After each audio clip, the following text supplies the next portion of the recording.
so what is it about a nation that is, or becoming a great nation that is a byproduct of a relationship with God? I like your answers.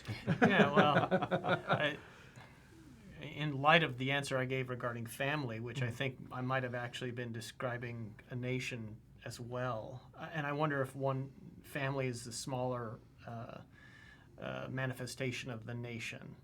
That nation is the family at large. Something Well, more I to- think that that's in general correct. I Yeah. mean, I think that's what it is. I mean, largely the nation is kind of the biggest extension of family, but there's a qualitative change that takes place. So you think about Afghanistan and think about why it is that it. People will say, "Oh, don't you know?" That the lesson that we should learn from history is that you can't conquer Afghanistan. I would disagree with that. I think that the lesson you learn from history is that Afghanistan's incredibly easy to conquer, and it's the thing that makes it incredibly easy to conquer is also the thing that makes it impossible to govern. You know, it's really not that hard to conquer Afghanistan. We did it in like a month. You know, the Taliban just did it in a few day or two. days. Yeah. It's actually not hard at all. What is hard is governing it. And so, you know, the lesson you should learn from history is if you have to conquer Afghanistan, just go conquer Afghanistan, but get out as soon as you do, because you'll never. It doesn't matter who it is. The Taliban will have the same problem that everybody else has had. You can't govern Afghanistan, and the reason for that is actually something that, you know, Afghanistan's a country that's, I would say, largely. Not every place in Afghanistan, obviously, but when you take it as a whole, it's probably several hundred years behind the modern world. The mindset is pre-national, which is why it's easy to conquer and why Is that it's like impossible tribal? to govern. Yeah, Tribal, it's yeah. tribal. So if you think about a tribal culture, what separates a tribal culture from a national culture? Yeah. Separate identities. There's not a unifying identity of all the little families Right. or tribes. So in a tribe, what you have is a tribe is the biggest expression of family where the blood ties are known, right? So you could have a nation that, a good example is Israel, right? They're a nation. They all come from Abraham, but Abraham, his family can either be a nation or they can be 12 tribes. Sure. And the thing is, when a tribal culture, they might have way back in the ancient past ties to all the other tribes. They might all come from the same precursor, but nobody at this point, nobody knows. Nobody can keep track of those. The tribe, though, you can. In a tribe, you know who's related to who, and you know this is this person's cousin. This is, you know, you know all of the familial bonds. That's the biggest extension that you can keep track of, right? And so a tribe is actually, even though a nation is kind of an extension of the tribe, from a qualitative standpoint, they're completely different because they're founded on something completely different. A tribe is founded on known blood ties. Yeah. So what happens when you get beyond the realm of blood ties that can be kept track of? Well, then you get the nation. But the nation actually has to be founded on something completely different. And what the nation is founded on is it's founded on something spiritual, not something physical, right? A tribe can be founded on the physical because we know the blood ties. Yeah. So I don't care if I like that guy. I don't care if I agree with that guy. I don't care. I might not have anything in common with that guy, but he's my uncle's brother's cousin's nephew's aunt, you know, whatever. And so he's part of the tribe, and so we have to deal with each other. But a nation is completely different, and a nation has a spiritual foundation, and that's what a relationship with God allows you to do. It allows you to move up in scale. Now, does that mean that only Christian nations are nations? No. But really, when you look back at history, most of the nations that were ancient were founded on what?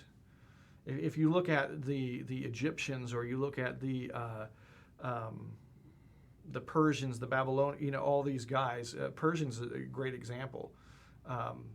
When the nation states of the Greeks met the Persians in battle, they were vastly outnumbered, and yet they were often successful. Why is that?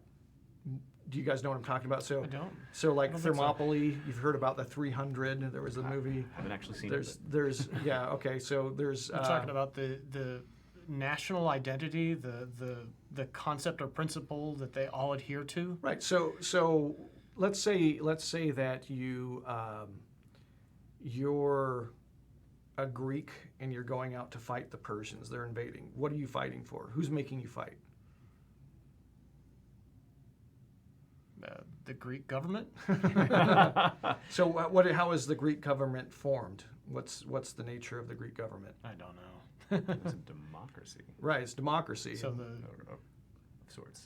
yeah. I'm terrible at history. City- I'm thinking of all the movies so I've seen. city Yeah. states that were democratic. They're self-governed. Yeah, they're self-governed. So there's a huge contrast between the Persians and the Greeks when they meet on the battlefield. In the Persians, they have a king or an emperor, and basically everybody that's fighting for him is his property, and it doesn't matter whether you want to fight or not, you're going to fight. Whereas in the Greek city-states, there's a democracy. You guys rule yourselves. Nobody is higher or has a claim on anybody else that the others doesn't, right? So when you meet a Persian state, if Chad's the Persian emperor, we fight because he's higher than us. He's not much different than a god. He owns us, and he's telling us to fight. If the three of us are from the Greek city-states, then we fight Because we want to. because inclined there's an identity that we share. Yeah. All of us are on the same level, and so none of us can. So what's compelling us to fight? If Chad's not compelling us to fight because he's on our level, what's compelling us to fight? There's something over us that's not flesh and blood. There's something over us that is a principle. Okay, now the problem is that without some kind of a God, without some kind of an authority, that spiritual formation is incredibly fragile, which is why early nation states were very, very fragile, and they were usually compelled by the physical flesh and blood, not the principle. But the idea here is that if you have a relationship with God, then what's over you is not flesh and blood. What's over you is spirit. And that spirit, if you become, through covenant with God, if you become disciplined by that spirit, and that's the nature of the relationships you have, well, eventually what's going to happen if your families are formed that way, their families are going to be formed that way, and pretty soon what do you have? You have a large number of people that are now governed by something completely different than flesh and blood, than the world governs. And that allows something to be a great nation because it's not compelled. And belief and faith in these spiritual, non-tangible things that bind us together is everything. And really that's one of the frightening things about kind of what's happening in America is that those founding notions are very much not unifying us any longer.